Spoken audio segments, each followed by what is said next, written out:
Right, how's it going, folks? We're here on something called Beely Lane. New to me, this. I'll just trundle past these lovely walkers and then I'll tell you a little bit about it.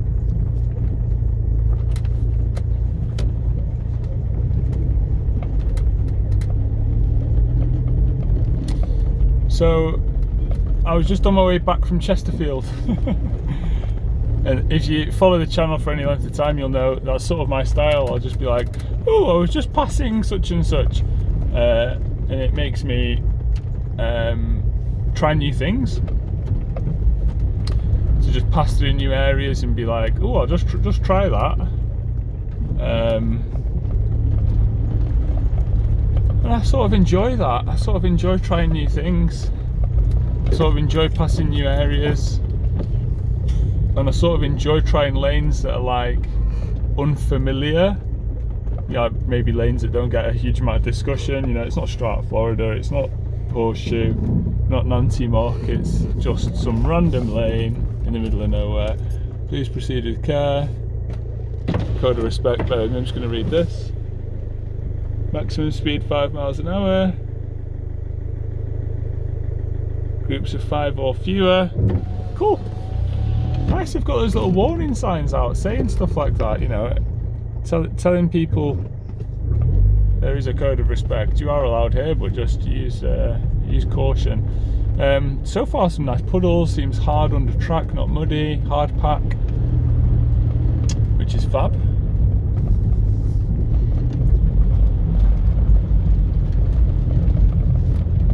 And deep puddles. I've had a lot of rain the last few days. And yeah, because it's getting dark, it's, you know, 4 o'clock-ish, and I thought, you know, should I really be doing an unknown lane, because this one's apparently quite long, a couple of kilometres, 2 kilometres, not long in the scheme of things, it's not like Wayfarer long, but, you know, I thought, oh, should I be doing this? And then I thought, do you know what, I quite like the adventure. Like I say, for those that have been following me for a while, you know that's sort of my thing. It's sort of what I enjoy about greenlaning. It's not necessarily like the tough tracks, or, you know, when you see like people like 4-wheel drive 24/7 and all that sort of stuff online, and, you know, the 4-wheel drive UK lot, kudos to you, hats off to you lads, by the way, I love your stuff if you're watching. However, you know, all that sort of tough track stuff, it's not really me. I've done the tough tracks, sure, but for me, I just love that, like, you know, just getting out, opportunity, like randomly on the way home, just tick off another lane from the list. I don't suspect that in my lifetime I'll get through every UK lane, but also, how cool would it be to say, well, I got through most of them? That'll be sweet. Yeah, I'm quite careful with following the arrows here.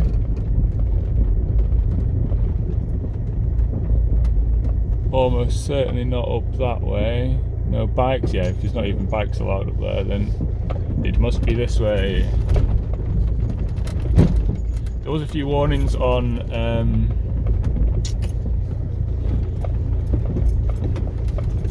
Trailwise about washouts, and yeah, there's a couple of deep washouts there.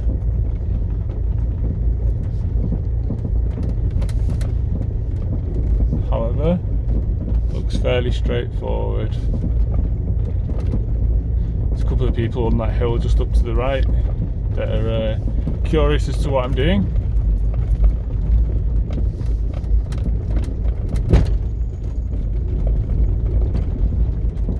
If they circle round and want to chat, I'm more than happy to explain to them about the vehicular rights of byways open to all traffic.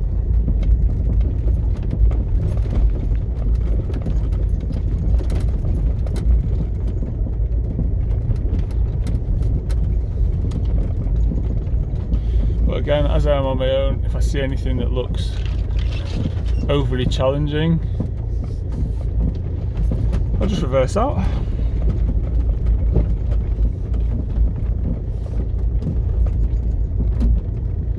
it's sort of one of my, like, I suppose, like a little unwritten rule of thumb.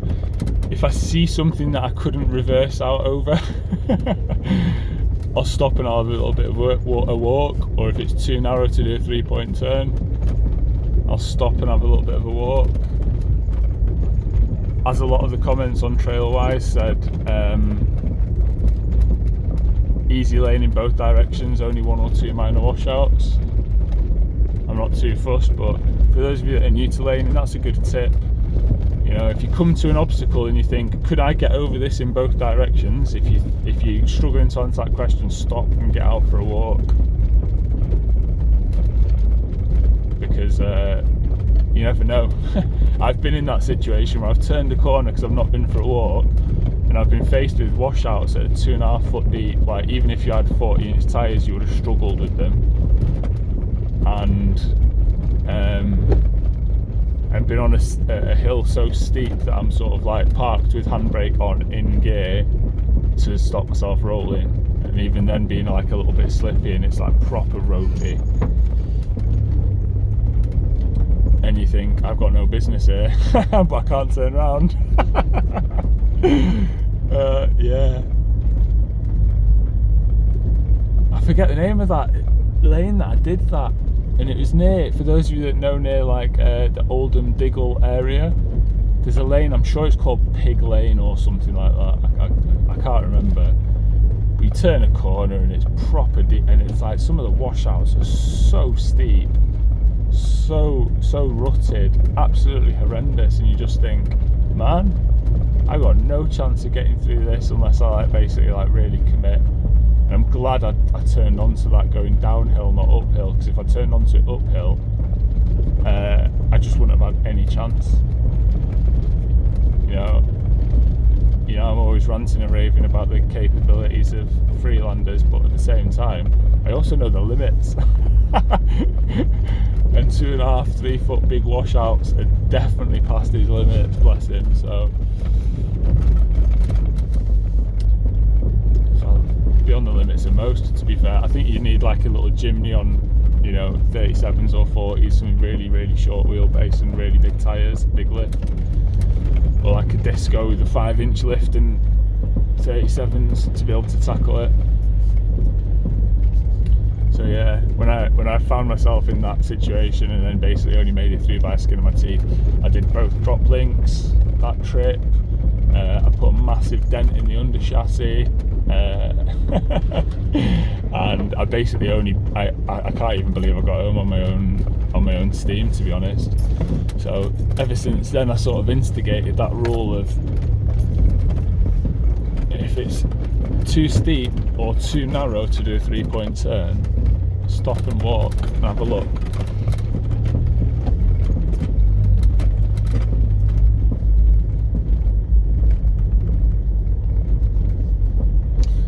So like, that's one of the things I mentally do as I'm sort of going down a track. Like just there, I've clocked there's a space I could do a 3-pointer. There's good traction. Constantly asking myself those sorts of questions. I think that's the sort of the rule of being on your own, really. Like being sensible to those sorts of things.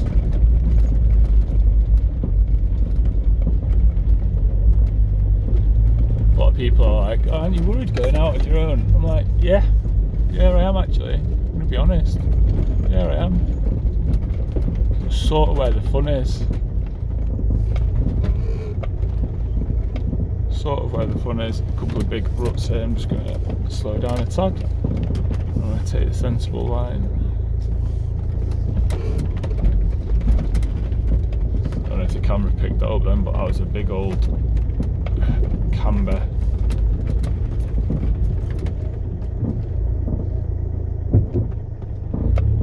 I think I've done a drop link on my right hand side earlier today. I did a couple of lanes this morning, just on my way through Buxton, and I can hear that drop link squeaking again on the right hand side.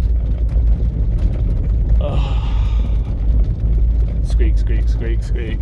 I seem to go through them for fun, and like, I've tried all brands at all prices, because you can get a pair for £9, and they look like they're made from plasticine. and then you can get like, you know, a few different brands all the way up. And I think the last ones I bought were like they're about 30 quid each. They were like literally the biggest, fattest, most oversized, heavy duty ones I could find. And regardless of how much you spend, you just seem to like just go through them anyway. Just like there's no tomorrow. Bit muddy here, very little traction, a little bit rocky. Yeah, that was slipping and sliding then, so I'm just going to stay on the left side away from that deep rut on the right.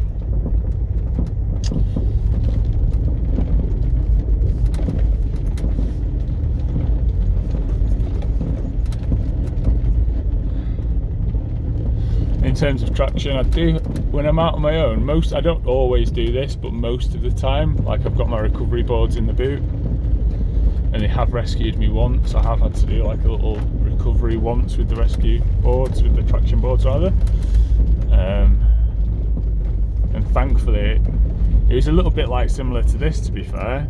If you look down at the right there, how there's a deep rut, which is either a tractor driver or someone with big tyres, and just accidentally slipped into one of those. And you know, even on full left lock and back and forth and whatnot, there's just no way I was getting out the rut, so I had to do a tiny bit of digging and then put 2 traction boards down to get myself out. And that was a scary one because I was in the middle of nowhere in Wales on my own. I was like, oh, it shouldn't have happened. But and it was a nice wide track with good resistance, good traction as well, but for some reason I just split second loss of concentration.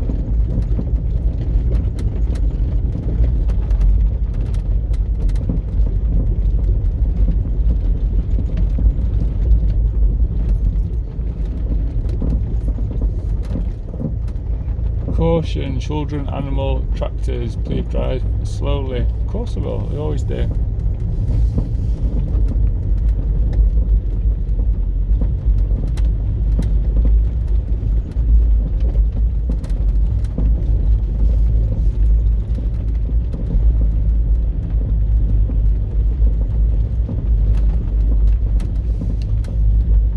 Is that the end of the lane now? I think so. There's houses and a lot smoother track. It looks even like the odd bit of tarmac now. I think that might be the end. Just keep the camera rolling until I get to some more obvious road.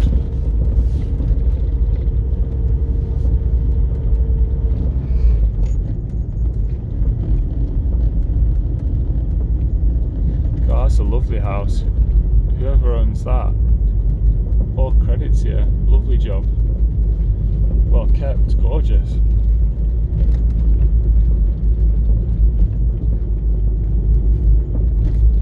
Well, that was a nice track.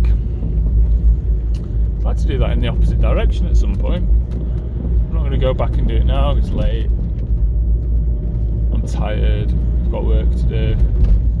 Like I say, it's just because I was passing in this direction of travel and etc was in line with the way I was going. It's literally like a 1 minute detour to go this way, so